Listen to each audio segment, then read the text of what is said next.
Iran inaendelea kwa kasi kubwa kujijenga upya kijeshi baada ya vita vyake vya hivi karibuni dhidi ya Marekani na Israel, huku taarifa mpya za kijasusi zikionyesha kuwa Tehran imeanza tena uzalishaji wa ndege zisizo na rubani, kurejesha viwanda vya makombora pamoja na kupanga upya mifumo yake ya ulinzi kwa haraka zaidi kuliko ilivyotarajiwa na mataifa ya Magharibi.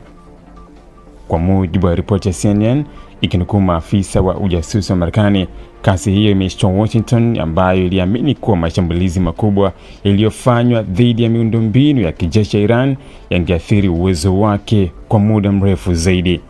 Badala yake, taarifa hizo zinaeleza kuwa Iran imeonyesha uwezo mkubwa wa kurejesha mifumo yake ya kijeshi ndani ya kipindi kifupi, hali inayobadilisha tathmini za kiusalama katika Mashariki ya Kati. Taarifa hizo zinaonyesha kuwa baada ya makubaliano ya kusitisha mapigano kuanza kutekelezwa, Iran ilianza mara moja operesheni za kurejesha uwezo wake wa kujihami. Kipaumbele kikubwa kilielekezwa katika uzalishaji wa drones, hasa zile za mashambulizi ya mbali ambazo Iran imekuwa ikizitumia kwa miaka kadhaa katika operesheni zake za kijeshi pamoja na kuwapatia washirika wake wa kikanda. Maafisa wa Marekani wanaamini kuwa Iran imehamisha baadhi ya uzalishaji wa silaha katika maeneo ya siri na vituo vya chini ya ardhi, hatua inayofanya iwe vigumu zaidi kwa mashambulizi ya anga kuharibu kabisa mfumo wake wa kijeshi. Kwa miaka mingi, Iran imekuwa ikiwekeza katika kujenga maghala ya kijeshi yaliyojificha milimani pamoja na viwanda vya chini ya ardhi ili kupunguza madhara ya mashambulizi ya adui.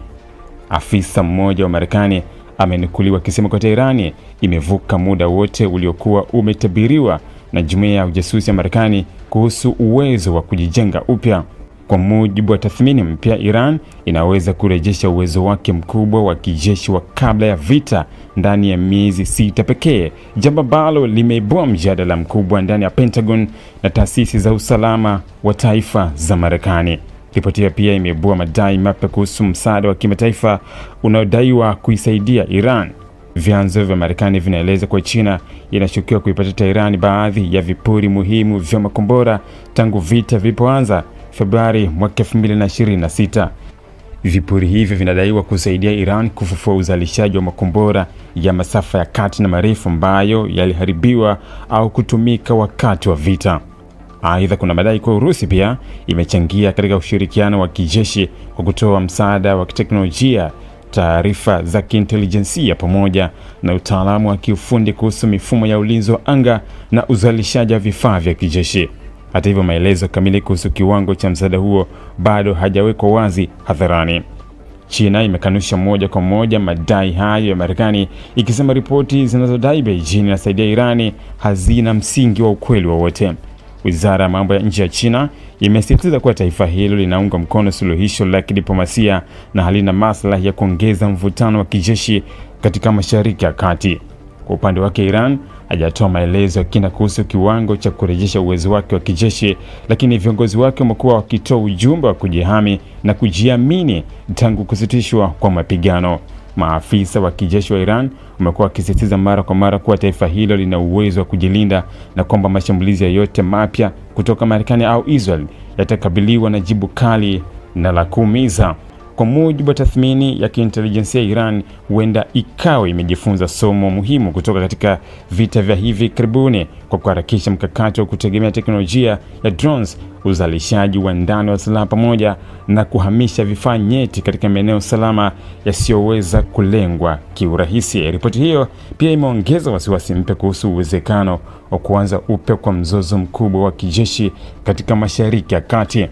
Kuongezeka kwa kasi ya Iran kujenga upya jeshi lake sasa kunaonekana kubadilisha hesabu za kijeshi katika eneo lote la Mashariki ya Kati, huku mataifa mengi yakifuatilia kwa karibu ikiwa hali ya sasa ya kusitisha mapigano itaendelea au ikiwa eneo hilo linaelekea kushuhudia duru mpya ya vita ambavyo inaweza kuwa kubwa zaidi na yenye athari pana zaidi kimataifa, hususan katika soko la mafuta, usafirishaji wa baharini na usalama wa kimataifa. Ili kuwa mwanafamilia bora wa Global TV, usisahau kusubscribe, like, kushare na kucomment.